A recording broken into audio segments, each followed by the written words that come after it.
طلوع صبح ایک مشہور کہاوت ہے کہ سحر ہونے سے پہلے رات سیاہ ترین ہوتی ہے۔ فلکیاتی طور پر سیاہ ترین رات سحر سے کافی پہلے ہوتی ہے اور اس کہاوت میں استعارتاً استعمال ہوئی ہے، لیکن پھر بھی اس کہاوت میں کافی وزن ہے۔ اکثر ہم نے زندگی میں دیکھا ہوگا کہ برے وقت کے بعد اچھا وقت بھی آتا ہے۔ جب ہر امید دم توڑ رہی ہوتی ہے تو اچانک جہاں سے توقع بھی نہ ہو مدد مل جاتی ہے۔ کیا حضرت ایوب علیہ السلام نے سب کچھ کھونے کے بعد پہلے سے زیادہ نہیں پایا؟ جی بالکل، حضرت ایوب علیہ السلام کی زندگی میں ایک لمبی رات تھی، اور ہم میں سے اکثر کو ایسا لگتا ہے کہ ہماری زندگی کی لمبی رات کبھی ختم نہیں ہوگی، لیکن اللہ نے ایسی کوئی رات نہیں بنائی جس کی صبح نہ ہو۔ لیکن پھر بھی ہم اکثر تکلیفوں کے آگے ہار جاتے ہیں، اور ہم سے کچھ خدا سے نا امید ہو جاتے ہیں اور دینی پستی کا شکار ہو جاتے ہیں۔ لیکن جس طرح سورج طلوع ہو کر رات کا خاتمہ کر دیتا ہے، اسی طرح رحمت الہی ہمارے لیے رمضان بھیجتی ہے، ہماری زندگیوں کی تاریکی دور کرنے کے لیے۔ وہ ہمارے لیے قرآن کا خاص مہینہ بھیجتا ہے کہ ہم تنہا مشکلات کا سامنا کرنے کی بجائے اس کا سہارا پکڑ لیں۔ وہ اس مہینے کو بھیجتا ہے تاکہ اس کے ذریعے ہمارے اندر کے خالی پن کو پر کرے، ہماری تنہائی کا علاج کرے اور ہماری روح کی مفلسی کو دور کرے۔ وہ ہماری تاریکی میں رہنمائی بھیجتا ہے تاکہ ہم روشنی تلاش کریں۔ اللہ تعالیٰ فرماتے ہیں، وہی تو ہے جو تم پر رحمت بھیجتا ہے اور اس کے فرشتے بھی، تاکہ تم کو اندھیروں سے نکال کر روشنی کی طرف لے جائے، اور خدا مومنوں پر مہربان ہے۔ خدا کی رحمت ہر اس شخص کے لیے ہے جو اس کا طلبگار ہو۔ حالانکہ بڑے سے بڑے گناہ گاروں کو بھی اللہ تعالیٰ فرماتے ہیں کہ امید نہ چھوڑو۔ اللہ تعالیٰ فرماتے ہیں، اے پیغمبر، میری طرف سے لوگوں کو کہہ دو کہ اے میرے بندو، جنہوں نے اپنی جانوں پر زیادتی کی ہے، خدا کی رحمت سے نا امید نہ ہو۔ خدا تو سب گناہوں کو بخش دیتا ہے، اور وہ تو بخشنے والا مہربان ہے۔ اللہ تعالیٰ رحمتوں کا مالک ہے، اور رمضان میں رحمتوں کا نزول سب سے زیادہ ہوتا ہے۔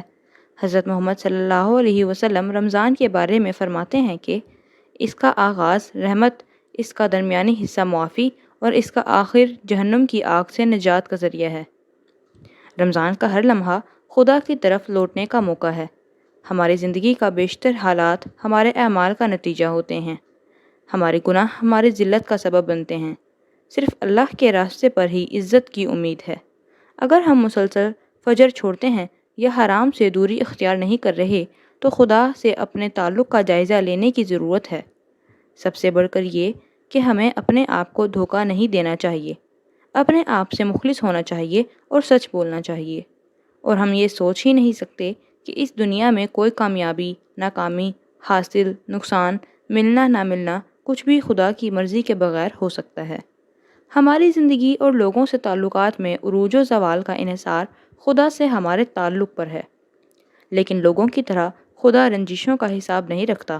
سوچیں، تمام گناہوں اور شرمندگیوں سے پاک اعمال نامہ، ایسے گناہ بھی مٹا دیے جائیں جن کا سوچ کر بھی آپ کو شرمندگی اور پچھتاوا ہو۔ رمضان وہ موقع ہے۔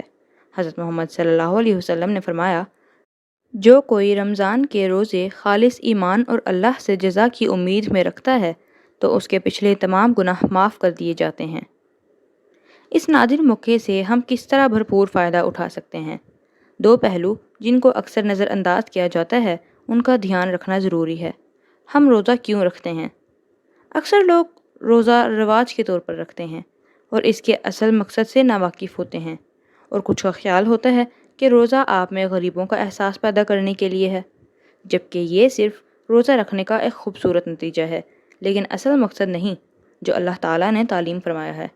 اللہ تعالیٰ قرآن پاک میں فرماتے ہیں کہ مومنوں، تم پر روزے فرض کیے گئے ہیں جس طرح تم سے پہلے لوگوں پر فرض کیے گئے تھے، تاکہ تم پرہیزگار بنو۔ روزے میں اپنے جسمانی خواہشات اور ضروریات پر قابو پا کر ہم اپنے نفس کی خواہشات کو قابو کرنے اور پابند کرنے کی تربیت لے رہے ہوتے ہیں۔ روزے میں بھوک اور پیاس کے وقت ہم اللہ کو یاد کرتے ہیں، اور تمام دن اللہ کے حاضر ناظر ہونے کا احساس رہتا ہے۔ یہاں تک کہ اکیلے میں بھی ہم اپنی بھوک پیاس کو برداشت کرتے اور خدا سے ڈرتے ہیں۔ یہی وہ احساس ہے جس کو زندہ رکھنے کی تربیت 30 دن کرتے ہیں۔ سارا دن محفل ہو یا تنہائی، ہر گناہ سے بچتے ہیں کہ اللہ تو دیکھ رہا ہے، تاکہ سارا سال محفل کے ساتھ ساتھ تنہائی میں بھی گناہوں سے بچیں۔ ہر وقت اس بات کا احساس ہوتا ہے کہ اللہ مجھے دیکھ رہا ہے، اور اللہ کے حاضر ہونے کا یقین دل میں بس جائے۔ یہی احساس جو تنہائی میں کھانے سے بچاتا ہے، وہی احساس سارا سال گناہوں سے بچاتا ہے۔ اس احساس کو تقویٰ اور پرہیزگاری کہتے ہیں کہ خدا کے خوف سے کسی گناہ سے بچنا۔ روزہ صرف بھوکا پیاسا رہنا نہیں۔ حضرت محمد صلی اللہ علیہ وسلم نے فرمایا، جو روزہ دار فحش گوئی اور بد اعمال نہیں چھوڑتا تو اللہ کو اس کے بھوکے پیاسے رہنے کی ضرورت نہیں۔ حضرت محمد صلی اللہ علیہ وسلم نے تنبیہ کی کہ کچھ لوگوں کو روزے سے بھوکا پیاسا رہنے کے سوا اور تہجد سے جگراتے کے سوا کچھ حاصل نہیں ہوتا۔ روزے کے اصل مقصد کو سمجھیے۔ روزہ صرف کھانے پینے سے پرہیز نہیں، بلکہ ان تمام باتوں سے پرہیز ہے جو آپ کے بہتر انسان ہونے اور بہتر زندگی ہونے کی راہ میں رکاوٹ ہیں۔ رمضان ایک موقع ہے کہ ہم اپنے آپ کو رحمت الہی سے قریب کر سکیں۔ اس طرح سورج آ کر چلا جاتا ہے، رمضان بھی آ کر چلا جاتا ہے، لیکن اس سے ملنے والی برکتیں اور رحمتیں ہماری زندگی کی تاریکی کو دور کر دیتی ہیں۔